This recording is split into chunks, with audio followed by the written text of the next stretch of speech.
Thank you, PT. You're amazing, and the boys and I appreciate your passion and dedication to the surfing world. A big thank you to the Surfing Walk of Fame Board of Directors.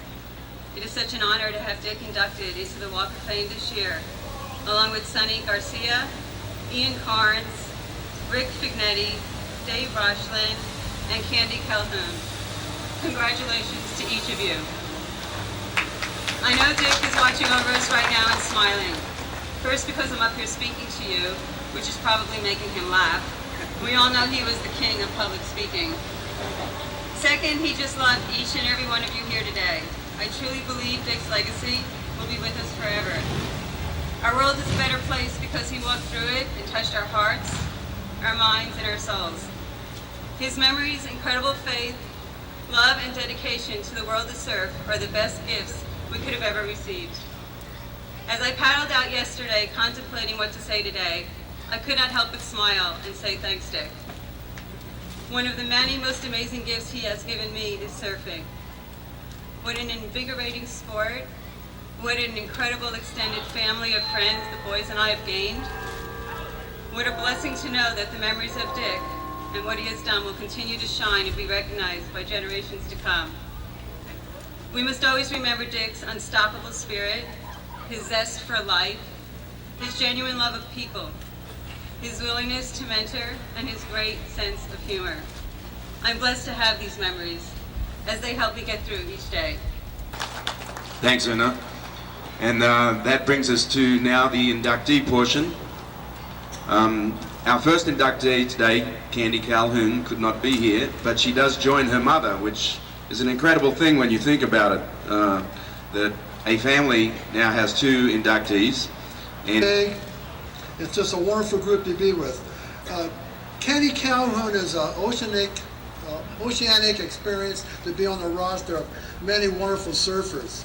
She always had a bag of tricks, a big bag. She used to carry a paddleboard in her Volkswagen. Used to have the bar wax, which was a pair of wax. She had just this, like Mike Dorsey, she was like a seal. She'd rather be in the water. She was like a dolphin. She could just swim all day, and tall, 5'10", great volleyball player, great student in school, but her excellence in the water was invaluable to everybody. She surfed the best beach break in the world here, was a 1963 world champion in the U.S. competition, placed at the Macau, always a consistent finalist. I would like to just give a great hand and applause for Mars Calhoun, Candy, Robin, a wonderful family, and I feel honored to be here to represent the Calhoun family. Thank you very much.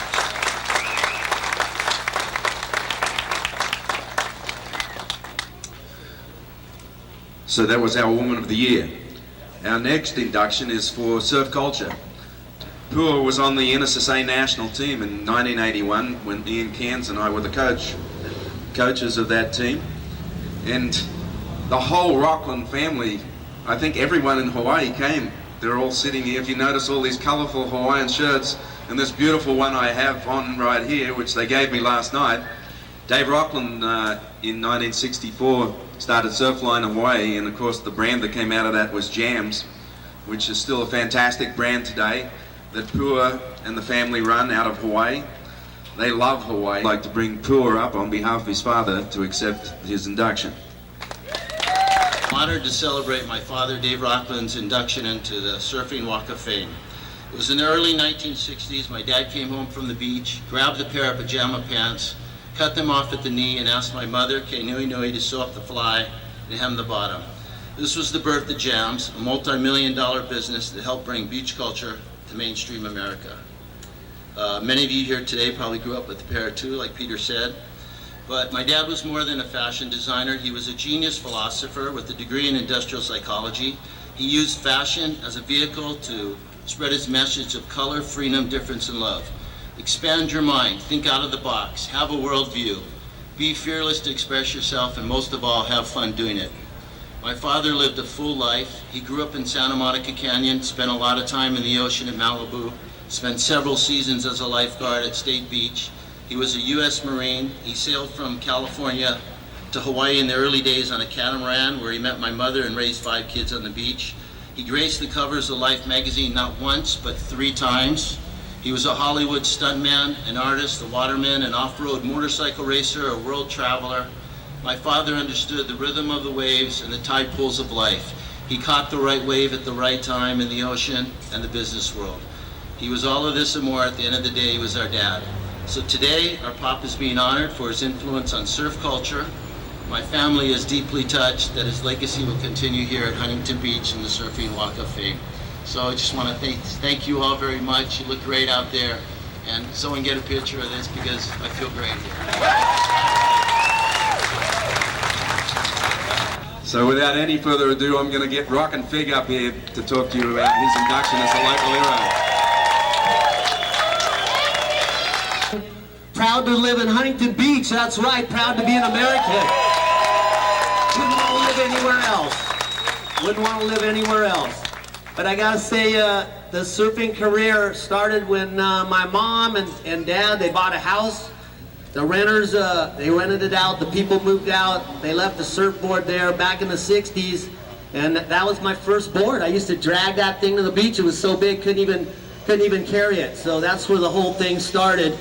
Got addicted to surfing, got really into it, got on the Huntington Beach High School surf squad, you know.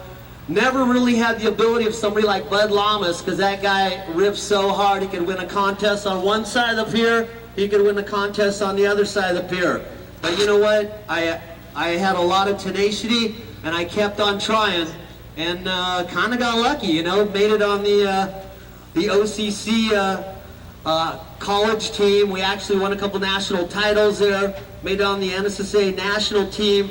PT, Ian, my coaches. So that was kind of great. And then actually got on the 1980 world team that won the gold over in France with Tom Curran, Willie Morris, and Ian's wife Alyssa on that team too. So, you know, kind of a couple little things in my life that I'm stoked about. Also knocking off 10 West Coast titles. But along with those wins, there's been a lot of losses, and never could really wrap up the whole United States title, which I always wanted. 3 seconds in the U.S., that was as close as I could get. Almost won a national title one time, got the interference. PT knows about those, because me and him have clashed so many times. A couple of them in a few heats. And this was K-Rock Radio. And they didn't even have a surf report back then, so poor man said, hey, let's get this surf report thing going. So we asked David, you want to do it? Dave's like, get up at 6:45 in the morning, are you kidding? Are you kidding? That was my break, because I said, I'll do it. So I used to run down, check it out, and phone in the report, but that was probably one of my big accomplishments, going like 26 years doing that. I'm thinking, maybe I'll try announcing. So I got in, kind of did a few Caton contests, and then I got the call one day. It was PT on the phone. He's telling me, hey, dude, there's a tryout for the U.S. tour. You got to do it. I'm like, all right, let's do this thing.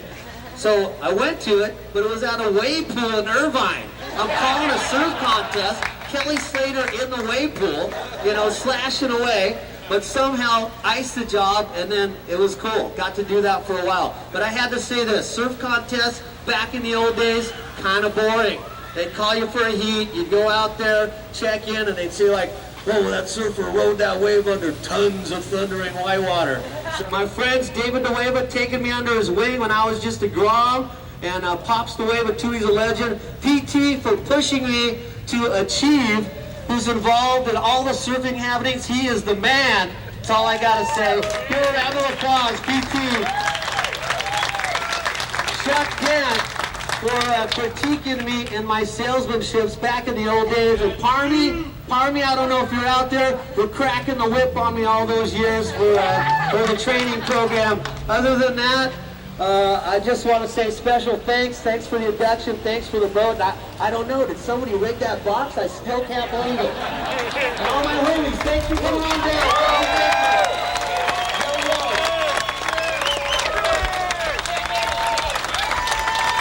How we've got to be this great industry in Surf City and big US Opens and all surf stars, and lots of people having jobs because of this industry. but it wouldn't have happened if it wasn't for guys like our next inductee, the late Dewey Weber. So with that said, I see a lot of Weber clan down here in the front row, and I would like to bring up Dewey's son, Shea Weber, to accept his father's induction. First off, I'd like to thank the city of Huntington Beach for this great honor, the Huntington Beach Surfing Walk of Fame. And then next, of course, I'd like to thank my family, my wife Ann, my sons Tanner and Tristan, and my daughter Juliana, who couldn't be here today. My sister Stacy and her family are here. They're living in Italy. They were able to make the trek out. John, David, Riley, and Kate. And then I got a phone call, I think literally Saturday. I got a message from my brother Corey, who lives on the Big Island, and Corey hasn't been here in about 5 years, and he's, hey bro, I'm coming. Can you pick me up? And so I literally picked up Corey last night at about 11:30 up at LAX, and so it's awesome to have all of us here. We haven't been together in about 5 years, so this is really special. And then, of course, my mom, who couldn't be here, she's actually on a plane over next week and had those plans set before this. She found out about this, so she sent all the lovely flowers from Hawaii. So, Mom, thanks. I know this means almost as much to her as it would mean to my dad, so I appreciate everybody being here. This is a great honor for our family, and it would have meant a ton to my dad. He loved surfing. He loved everything about it, and it was such a huge part of his life. I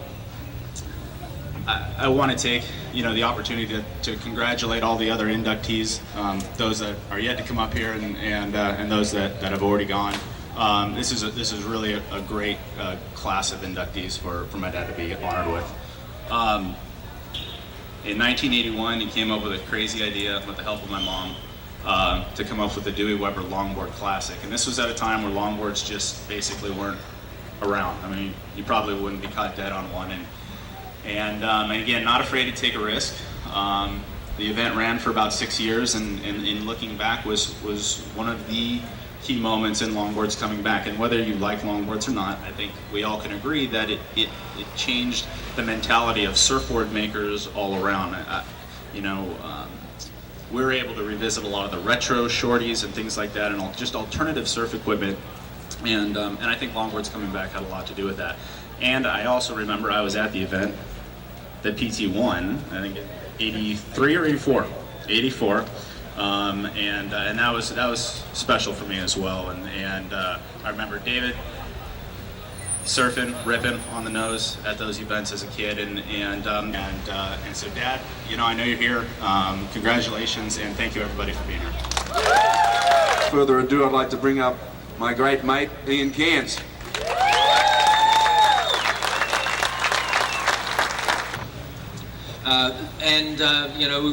I started on a longboard, so I fully understood what Dewey Weber was doing in the hot dogging, sort of really reminiscent of what Midget Farrelly was doing in hot dogging in Australia, who was a mentor of mine. Rock and Fig, I've worked with him for years, really a great announcer, and he's got all of this sort of passion, but you don't understand, he was a really key go-to guy in terms of operating the event, in calling the scores, because he's a surfer, he understands what the surfers need in the water, and knew the time was important, so he was always on top of it. So he has a sort of like a character of big laughs and whatever, but he's a very, very serious operator of an event, and which is very important for the surfers in the water.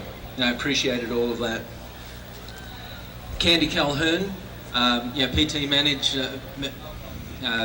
mentioned my wife, Alyssa Schwartzstein, Cairns, and strange thing is that the Schwartzsteins bought the Calhoun's house in Laguna Beach. The point is that we're all connected. This is one huge family, and it's not just here in Huntington Beach. The messages and ideas in Stoke that are happening out there in the water right now are being communicated to thousands, hundreds of thousands of people around the world, many of whom are kids who get lit up by the dream and the thoughts and the ideas and the passion of surfing, and the possibility that one day they too might stand on that stage holding a winner's trophy, and one day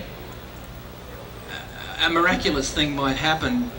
You might get inducted into the Walk of Fame and be with all of these incredible people who are the top level people, the amazing people that have made our sport what it is, and continue to drive the dreams and passions that will make it what it will be in the future. And I'd look up there at back door, and there would be Sonny standing in the barrel. And of course, that standing in the barrel at back door led him to the greatest record in Triple Crown history. He's won the Triple Crown 6 times, and he's a world champion in 2000. And with that said, I'd like to bring up a great Hawaiian champion, Sonny Garcia. You know, I came to Huntington Beach in 1983, the first time I ever left Hawaii. And I was stoked to surf this place because it was just sand. You know, we don't get very much sandbars in Hawaii unless you surf Aokai. And, you know, I got in the national team. I actually went to Huntington Beach High School because my grades are terrible for summer school. So I could be in the national team. So, you know, I spent quite a bit of time here in Huntington. So I'd like to thank all the people from Huntington for being always very supportive of me. I hung out with Rocky Fig in his shop when I was a kid. You know, hanging out, trying to grab boards, wax, whatever I could get. Carl Hayward let me hang out in his shop, so I got, you know, some good past here, some really good stories, but I'll save that for a different day. You know, I have a lot of people to thank. You know, Randall Kim, when I turned pro when I was 16, you know, helped me turn pro, got me, you know, got Billabong to pay for my tickets. I think Town & Country gave me like $600 a month. You know, I started the tour very poor, but very stoked to be getting paid to surf. So, you know, geez, I'm kind of choked up for words. I just, you know, I'm very, very honored to be here. You know, I'd like to thank my sponsors. You know, congratulations to the rest of the recipients today. You know, this is a great thing. So thank you guys for coming out. Without you guys, this is not possible.